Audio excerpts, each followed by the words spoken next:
kotse na isa sa pinaka-iconic dito sa Clark, Pampanga. Ayan o. Camaro.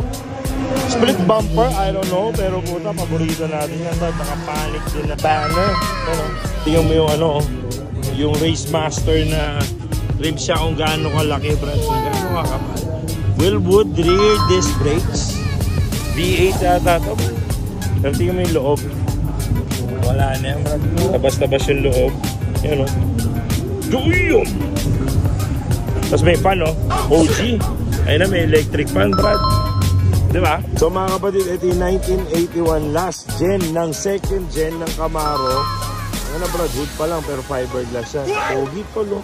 Walk around. Side exhaust. Ano, ganda nung Camaro, brad. Chi, kita mo yung hood? Ayaw nga katabi ng hood. Malaki pa yung hood kay Chichi, brad.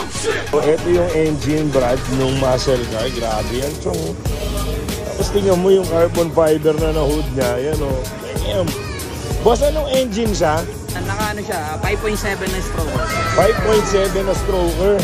Puta, brad o. Tapos V8. V8?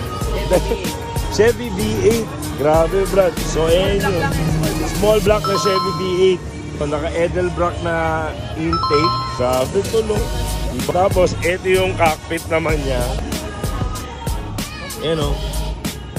Wala na yan, brad. Tabas-tabas na rin. Grip na shifter.